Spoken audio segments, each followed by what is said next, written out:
When asked, most beef producers will say the value of belonging to an organization like NCBA is the strong voice it provides in Washington, D.C. on behalf of the entire cattle industry. Joining us now is Gene Copenhaver, a Virginia cattle producer who serves as the chair of NCBA's policy division. Gene, tell us just a little bit about your strong background in the cattle business there in Virginia.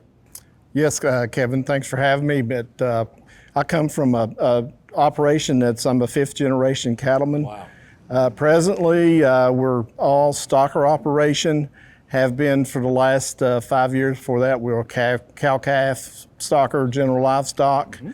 I have a son that's full-time on the operation, and I have an uncle that's involved in the operation also. Truly a family business and 5 generations long. That's very, very impressive. Yes. So you've obviously been involved in the policymaking process at NCBA. Tell us a little bit about how policy is actually developed in this grassroots organization. Is definitely grassroots. It starts at the local level, which is county cattlemen groups, okay, up to the state level through our state cattle associations, and then it comes to our committee twice a year. We have the convention, which we just had, and then we have a midsummer conference where it's more of a business conference in the midsummer. Mm-hmm. But it comes up through those. The resolutions are presented to our committees, and our committee chairs and vice chairs, they take on the task of trying to get a consensus, mm-hmm, and eventually vote on what resolutions go on to our officer team, which serves as a roadmap for us, and to our leadership in DC, that we have the best team in DC that the ag people have anywhere. So we're very fortunate, but everything is vetted very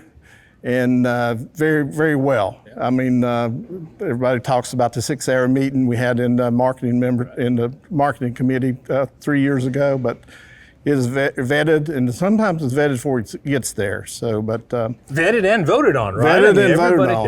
Yeah. And so it's there, and it's definitely grassroots. Well, thank you for that explanation.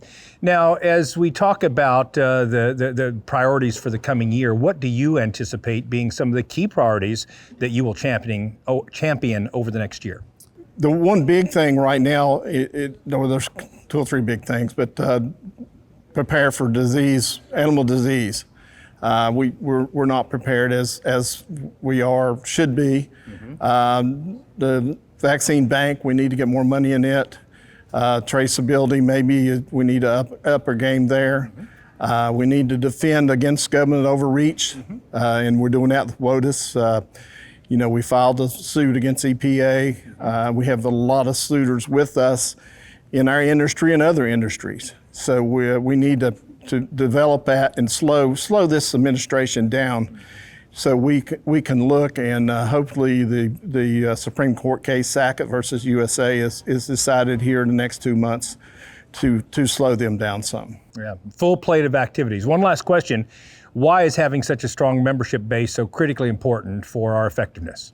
I could say the more the merrier, but I would say the more people that are concerned about our industry, that make this industry as a living, need to be there at the table. Mm-hmm. I think it's a famous saying in NCBA: if you're not at the table, you're on the menu. And right. I think we have to be there. Okay. And it's whether it's the sector, cow-calf sector, or the stocker sector, or the feeder sector, we all have to be there. We have to continue the profitability, okay, of this great industry for everyone. And to do that, we have to fight for it.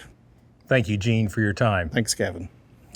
You can support the work being done for the beef industry by joining Gene as a member of NCBA. It's easy to do. Just call 866-233-3872 or visit the website ncba.org.